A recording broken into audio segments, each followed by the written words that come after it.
You were never in the system. That's what the clerk said, loudly, while rolling his eyes and holding up Gerald's yellow discharge papers like they were some kind of joke. Probably bought these at a yard sale, he added, smirking at the others behind the desk. Gerald didn't argue. He didn't raise his voice.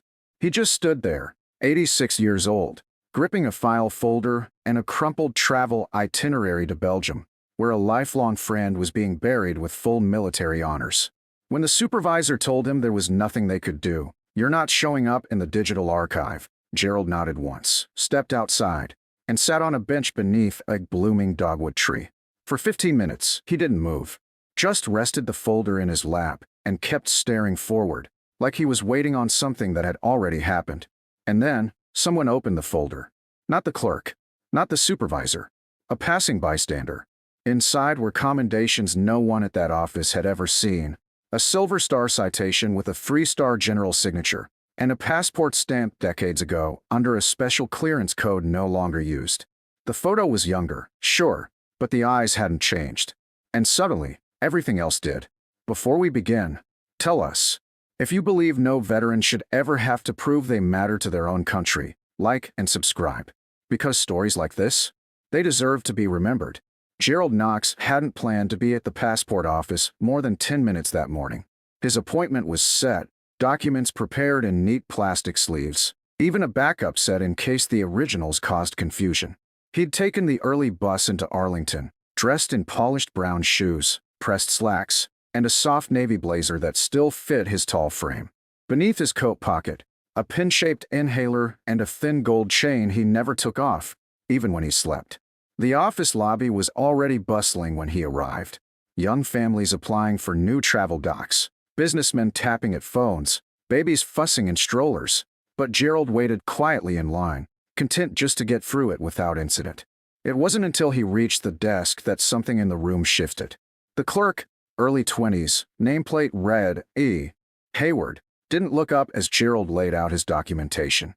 Just scanned the old military discharge paper with a snort. "Sir, these aren't even digital," he said. "Do you have any real ID?" Gerald blinked slowly. "That is my real ID," he said. "Served from 58 to 80. Passport expired in 95. I need to get to Leuven." The clerk laughed. "Leuven," he repeated, louder. "And what? You're flying out with this paperwork." He held up the discharge paper by 2 fingers, like it might crumble. "This isn't even legible." Another agent at the next booth glanced over. "Man's got a typewriter document and a handwritten signature. Did he time travel here?" The words weren't meant to be cruel, but they were.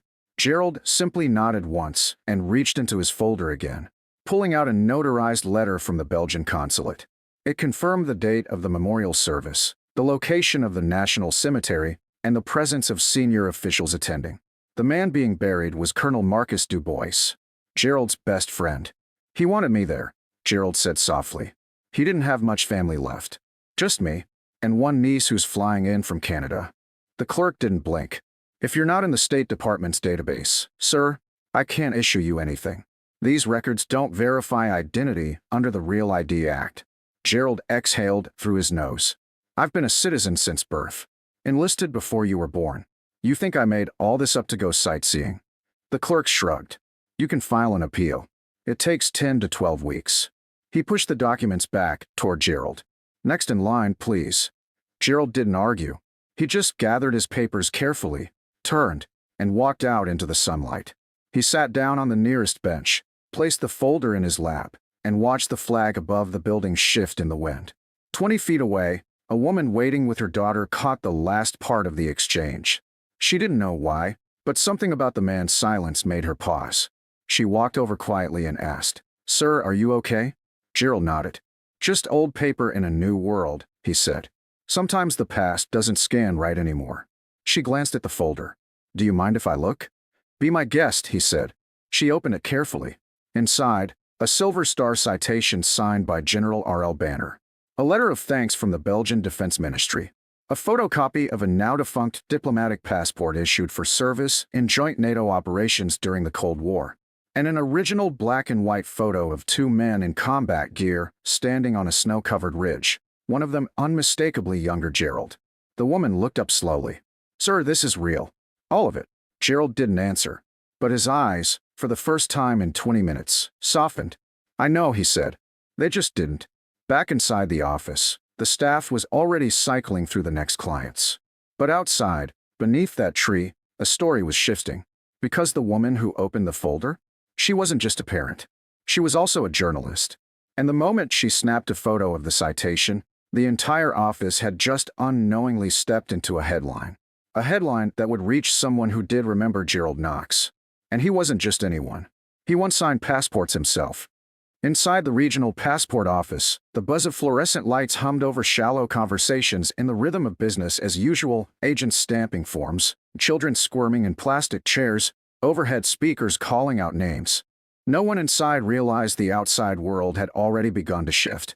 On the bench, Gerald Knox still sat, posture straight despite the fatigue building in his chest, folder resting on his lap like a memory too valuable to put down. The woman who had opened it, later identified as Brielle Howard, freelance journalist and army brat, was already typing furiously on her phone, snapping photos, sending messages. She didn't scream. She didn't confront the staff inside.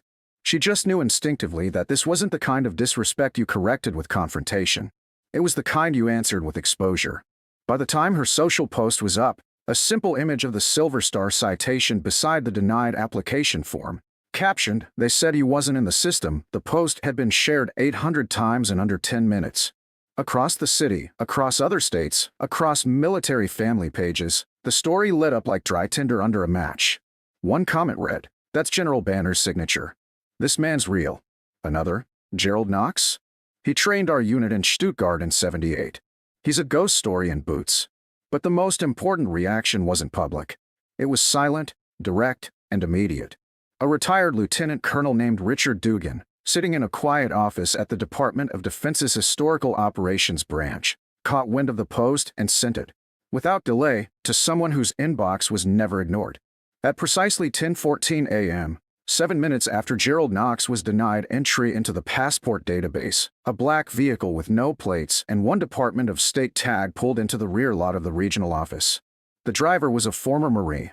The man in the back seat was former President Alan Graves, dressed in a gray suit, reading glasses tucked into his pocket, a black leather case beside him that hadn't been opened in years. He didn't come for photos. He didn't come for headlines. He came because Gerald had once pulled 3 men out of a burning convoy in 1969 and never once asked for recognition. He came because Gerald had trained the Cold War field units that kept half of Europe from falling.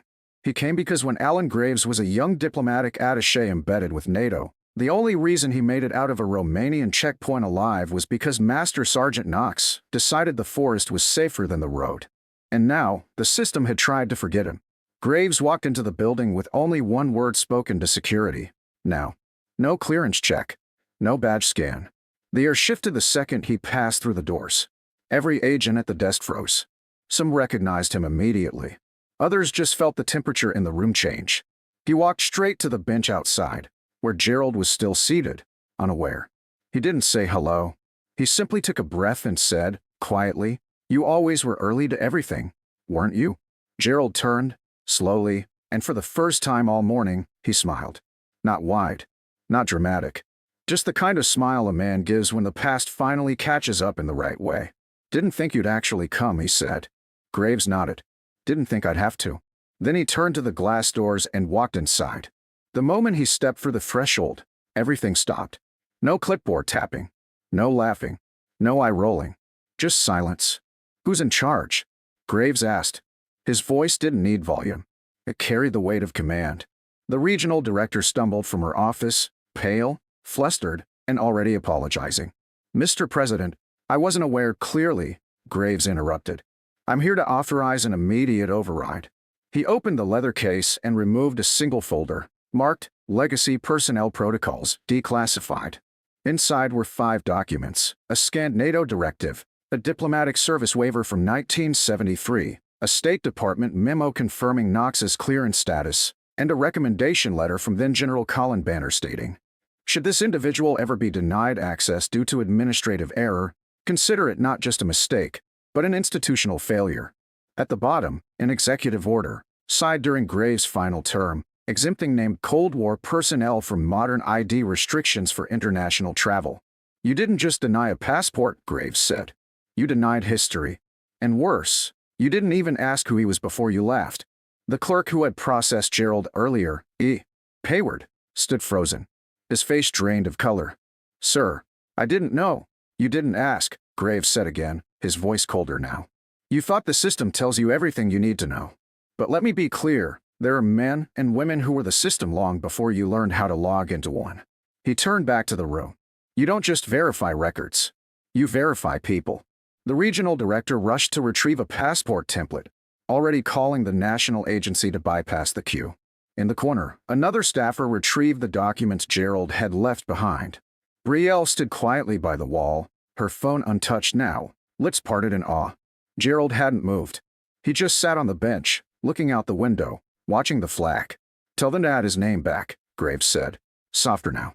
Not to the file. To the foundation. When they handed Gerald the new passport 15 minutes later, it came in a leather case, embossed not with just United States of America, but with a golden seal not issued anymore. It was ceremonial, rare, and only authorized for one type of individual, defenders of legacy operations. Gerald didn't open it right away. He just nodded, tucked it into his blazer, and whispered, "Took them long enough." The whole office stood silent, watching a man walk out the door they had once denied him through, this time not as a question mark, but as an answer. And he never looked back. Because people who carry legacy? They don't need to be seen. But when they finally are, the room never forgets. The plane touched down in Belgium under a slate-gray sky, the kind of weather that always felt more like memory than forecast.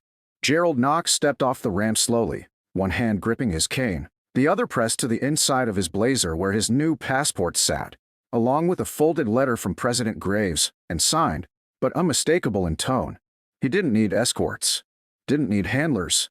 He walked through customs in silence, the officer barely glancing at his papers before nodding with something deeper than courtesy. Respect. Outside, a black town car waited, sent by the Belgian Ministry of Defense. Inside, a young attaché introduced himself in broken English, but Gerald just smiled. "I've been here before," he said, "when this place had more fences and fewer welcome signs." The attaché fell silent. The car ride passed through stretches of cobblestone, through quiet towns that had once rattled with troop carriers and curfews. They reached the cemetery just before noon. Rows of white crosses met the horizon, perfect in their stillness. A small crowd had already gathered, local officials, military liaisons, a few journalists, and Colonel Du Bois's niece, Elise. She turned when she saw Gerald and covered her mouth with one hand, tears brimming instantly. "He told me about you," she whispered. "Said if you showed up, the ceremony could begin." Gerald simply nodded and walked to the front row. A Belgian honor guard stood at attention. Two bagpipes began their slow, mournful rise. But before the flag was folded, before the rifle salute, before any dignitary could speak, one soldier stepped forward and handed Elise a box. Inside, a reel of Super 8 film, long degraded, and a copy of a field commendation from 1969 signed by both men. Elise handed the paper to Gerald with a shaky hand. "He kept this," she said. "He kept this in a drawer, even when he forgot other things. He never forgot you." Gerald sat in the chair beside the casket and looked straight ahead, eyes unreadable. His lips moved, barely audible. Simper. No flourish. No speech. Just one word. And it was enough. After the service, while others filtered away, Elise stayed beside Gerald, holding a small flask her uncle had willed to him. "He said to give you this," she said. "Said you'd know what it meant." Gerald didn't take a sip. He just held it in his palm like a story only he remembered. "We were both ghosts before the war ended," he said softly. "We just didn't know how to haunt anything else." Elise leaned in. "Why didn't you ever tell people who you were?" Gerald looked out at the crosses. "Because being known doesn't mean being remembered. And most of the ones who matter, they're already gone." That night, back in D.C., the passport office sat quiet, the overhead lights buzzing against a muted hum. On the director's desk sat a manila folder marked Knox Chi. It contained a printed photo, Gerald accepting his passport beside Graves, along with a new memo, effective immediately. "No personnel with Cold War active service under legacy clearance shall be denied processing without direct human review." Beneath it, one sentence circled in red: "Ask before you assume."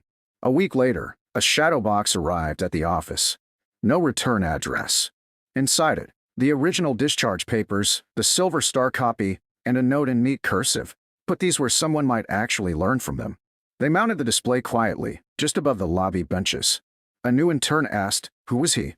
And the manager only said, "The kind of man we almost forgot, but never will again."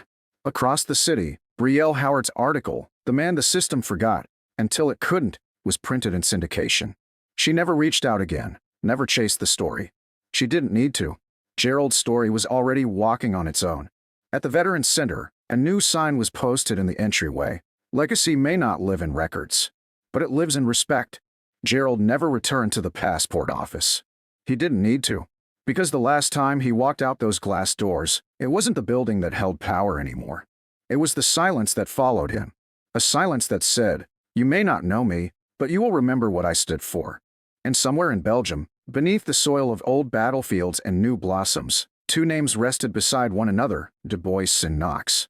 One buried, one honored, both undefeated. Because sometimes justice isn't a courtroom. It's a flag rising in the cold. A cane tapping down a terminal walkway. A former president saluting before the cameras roll. And a story that didn't need to be loud to last forever.